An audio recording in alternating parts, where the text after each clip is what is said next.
Estuve siguiendo a Novoa. Oye, no habla con nadie este señor. Yo después me pregunté si es que esta posesión de Milei hubiera sido antes que la de Noboa, es decir, que Noboa hubiera visto esto y luego él se posesionaba, si su discurso hubiera sido así de vacuo como el que fue. Lo que le confiere a él esa fortaleza es que tiene un plan.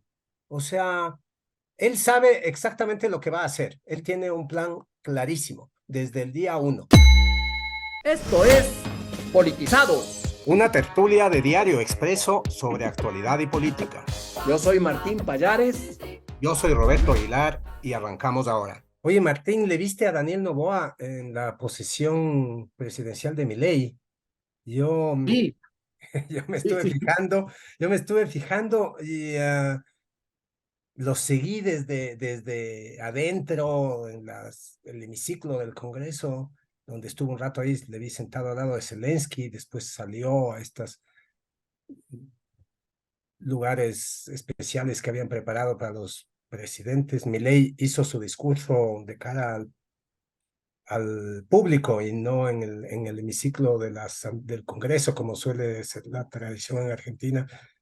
Y le estuve siguiendo a Novoa. Oye, no habla con nadie este señor, porque a mí me daba un poco de apuros, ¿no? Porque uno veía a todos los jefes de Estado, estaban ahí el de Paraguay, el de Uruguay, estaba el rey de España, estaba el de Chile, estaba el presidente bueno, Zelensky, bueno, estaba Orbán de Hungría, eh, Boric, Boric de Chile. sí, Boric de Chile, me parece que estaba el armenio también, alguno de por allá.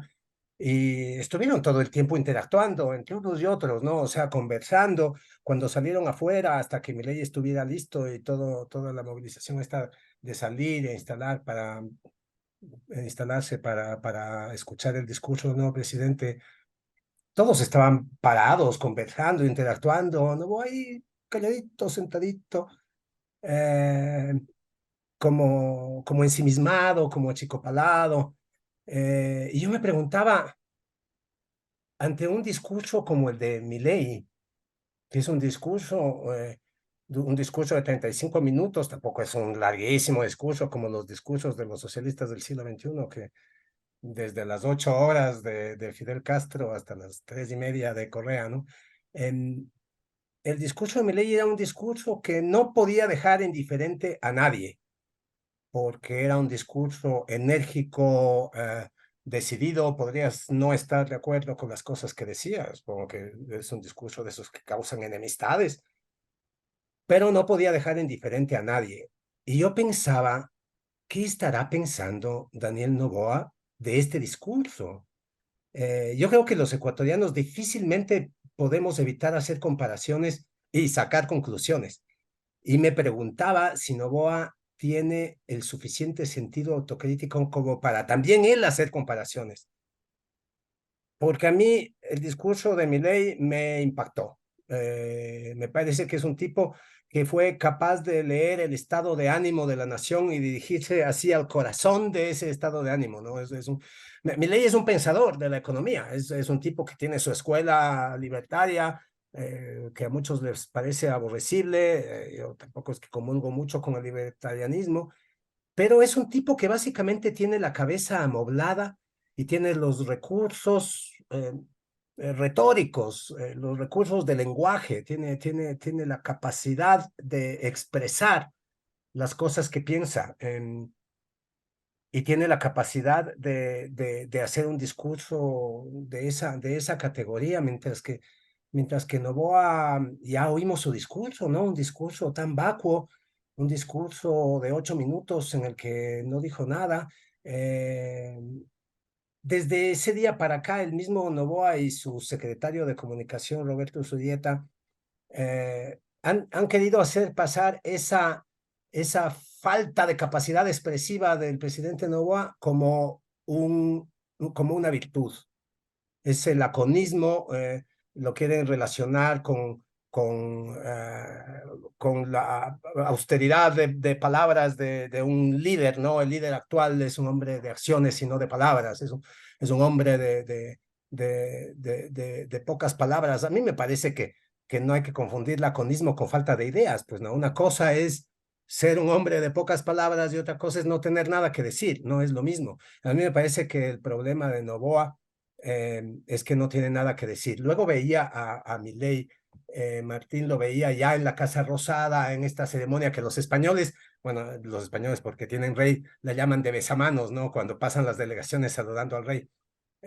Bueno, en este caso pasaban incluso el rey saludando a Milei, él recibía todas las delegaciones uno por uno, hablaba muy brevemente con cada uno de ellos, pero yo me imaginaba a Noboa en ese trance, porque vamos a ver, recibes al rey de España, después recibes a Boric, después recibes a Zelensky, recibes a Orbán, después recibes a Noboa, recibes al presidente de Uruguay a la calle, recibes al presidente de Paraguay, después vienen las delegaciones, viene Abascal, vienen los políticos, viene Bolsonaro, y con todos intercambias unas breves palabras en las que eres yo supongo que tienes que ser, primero, muy diplomático, luego tienes que decir cosas inteligentes sin ser demasiado densos, porque este es un saludo, no es una conferencia.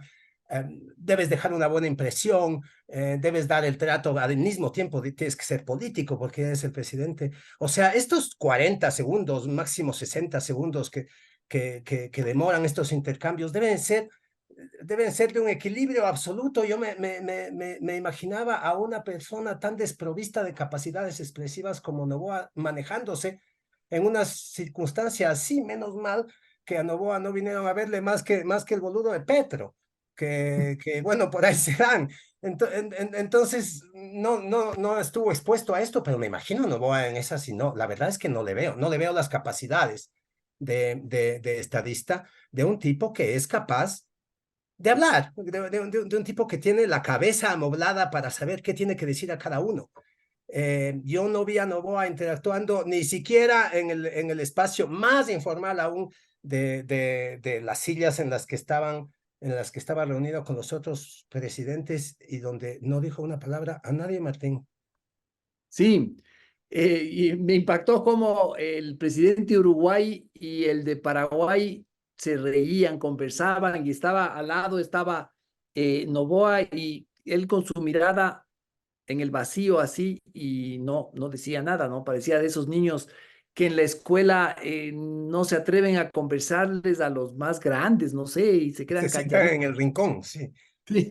Pero bueno, yo además de preguntarme qué estaría pensando Novoa, yo después me pregunté si es que esta posesión de Milei hubiera sido antes que la de Novoa, es decir, que Novoa hubiera visto esto y luego él se posesionaba, si su discurso hubiera sido así de vacuo como el que fue.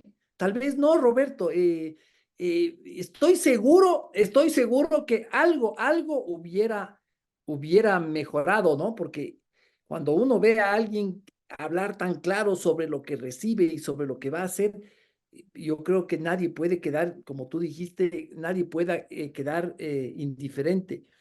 Acuérdate, acuérdate, Roberto, que en el discurso de posesión de Noboa no hubo una sola referencia que él haya hecho a su plan de gobierno, ni siquiera al estado en que recibía al país.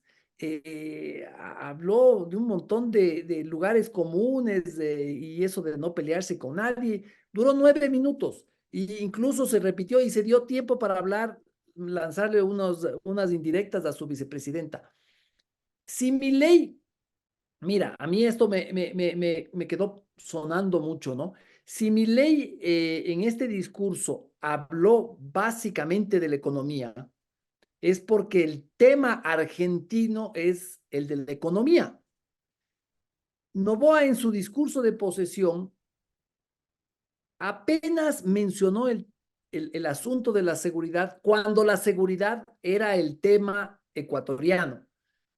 Pero nada, una mención por ahí sueltita y nada más. Y hasta ahora no existe nada sobre seguridad, algo así duro y pesado y contundente. No lo hay, ¿no es cierto?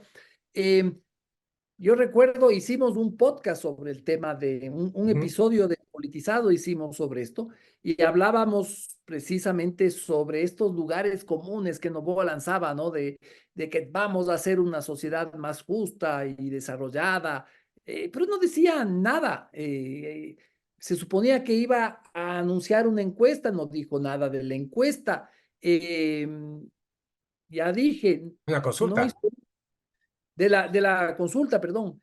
Ya dije, no hizo un balance de lo que estaba recibiendo. El balance lo hizo mucho después, con su Uno ministro. se pregunta, ¿sabía lo que estaba recibiendo cuando tomó posesión cuando fue Claro, es que postulado? A lo mejor no sabía.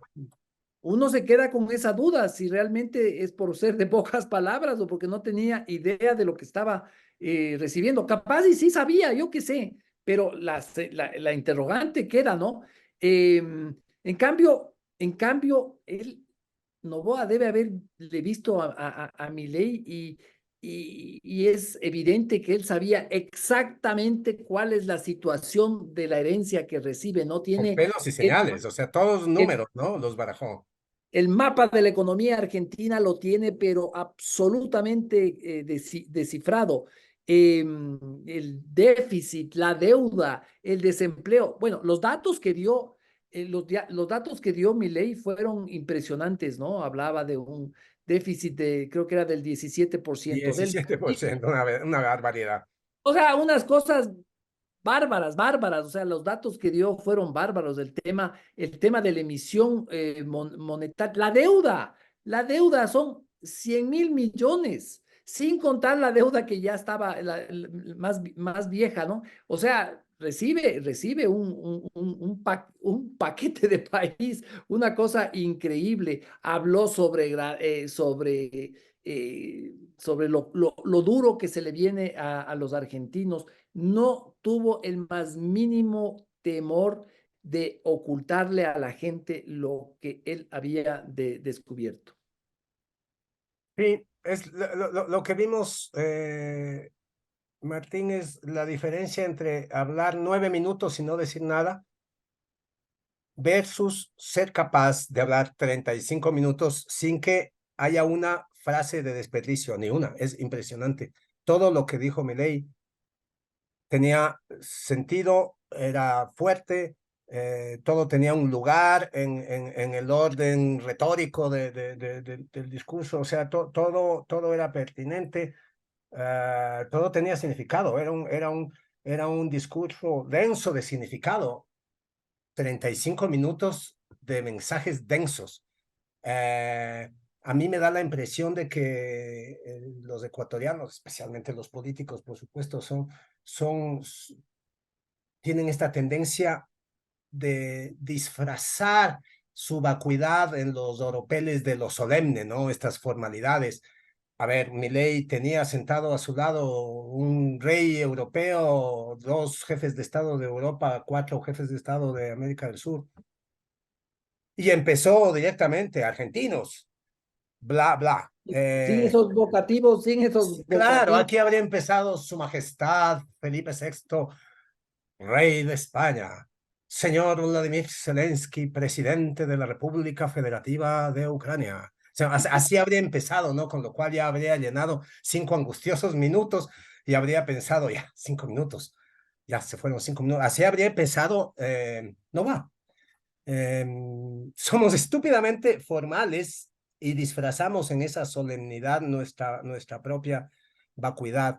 Y a mí me dio gusto escuchar a Milei, más allá de sus opiniones, de su escuela económica, como digo, esta capacidad de hablar sin miedo, esta capacidad de hablar sin, sin desperdicio, este atrevimiento, ¿no? Atreverse a cargar su discurso de significado y darle contenido a cada palabra, ¿no? Darle valor a la palabra. Me acuerdo que Henry Kronfler hablaba de rescatar el valor de la palabra en su vacíísimo discurso del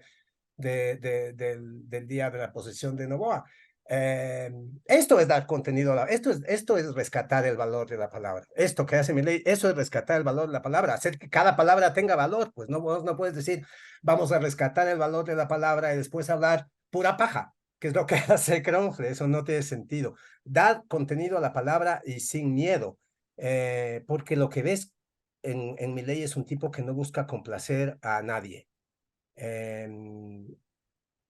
es un tipo que primero anuncia las medidas económicas más duras, luego pinta sin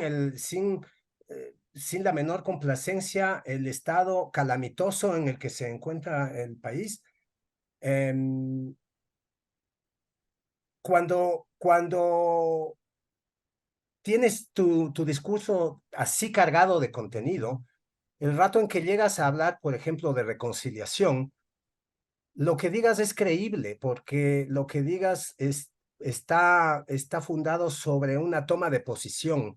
Eso es lo que uno extrañaba sobre todo, extrañaba del discurso de posesión de Noboa, y es que después de oírlo uno se preguntaba, ¿y este señor es chicha o es limonada o qué es o no es nada? Porque no tomó posición. Y lo que hace un discurso como el de Milei básicamente es tomar posición. Puede ser que no estés de acuerdo con esa posición, pero tomas posición y eso a mí me parece clave para un presidente. Entonces, cuando habla sobre reconciliación y, por ejemplo, él dijo, bienvenidos todos y a mí no me importa lo que han hecho, sino lo que están dispuestos a hacer. Y dijo que no habrá persecución contra nadie. Eh, pero cuando hablas de reconciliación desde una posición tomada, eso es creíble.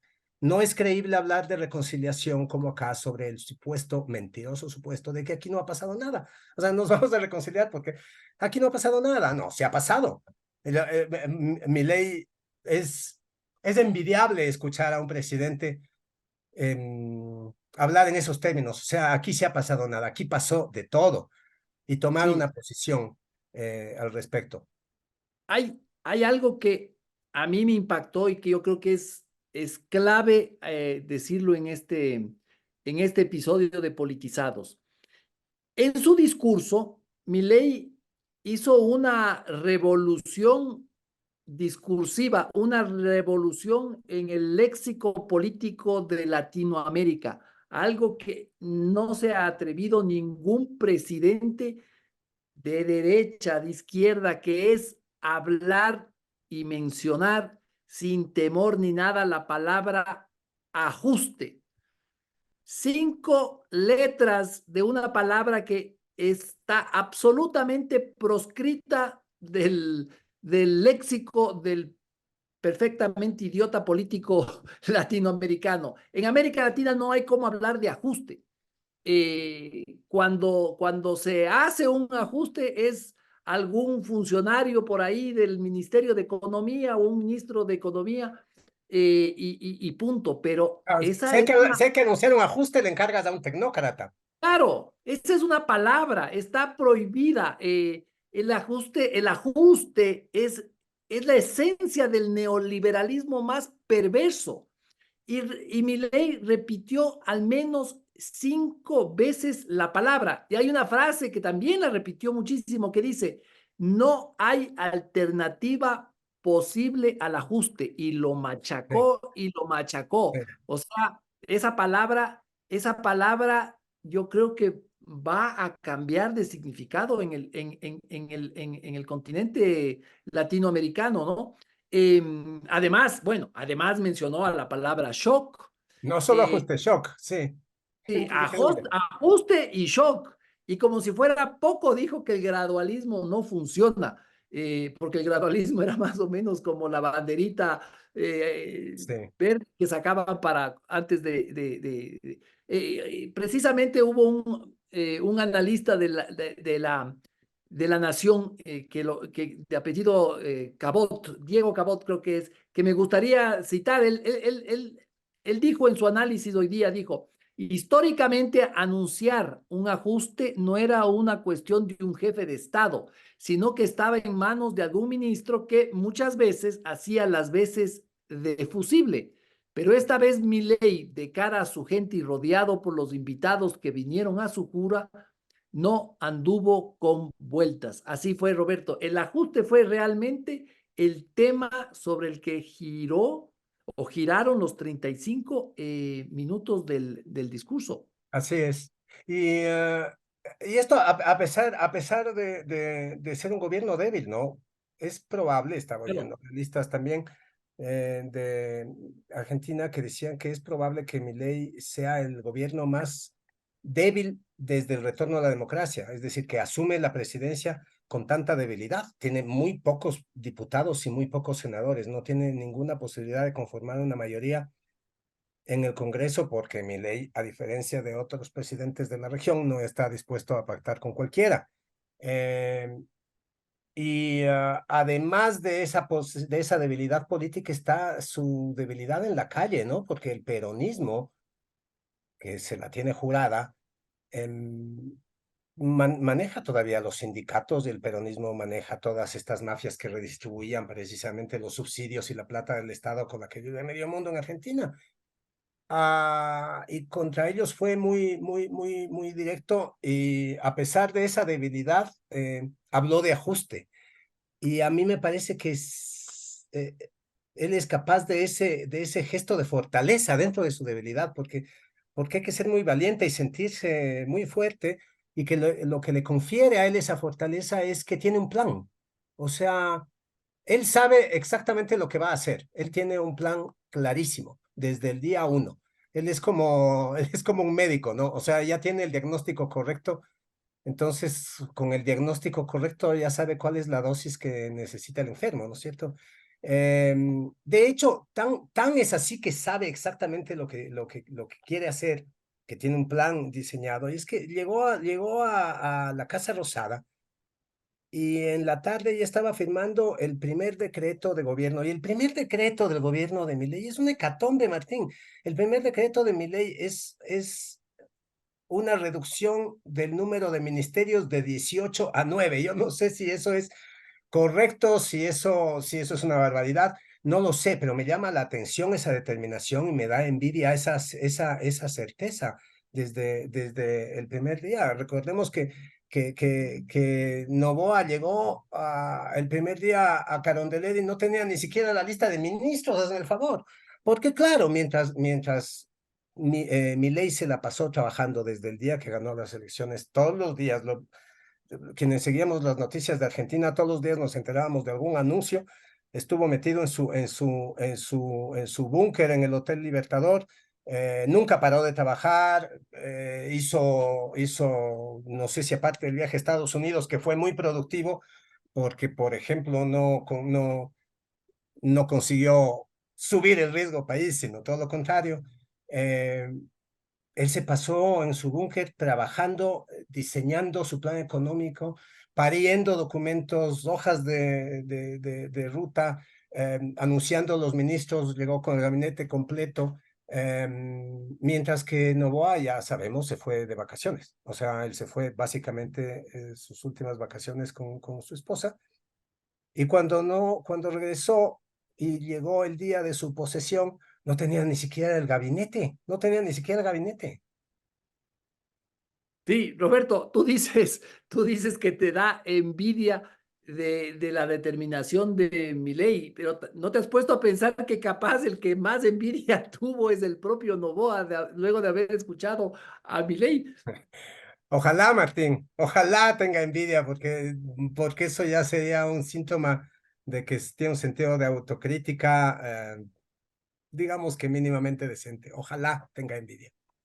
Bueno, con esto terminamos este episodio de Politizados. Eh, Les invitamos a escucharnos el día de mañana y leer lo que en Expreso se publica hoy sobre este día absolutamente histórico. Nos guste o no nos guste lo que traiga Milei bajo su brazo, pero es un día que marca un cambio fundamental en la política en América Latina. Hasta mañana.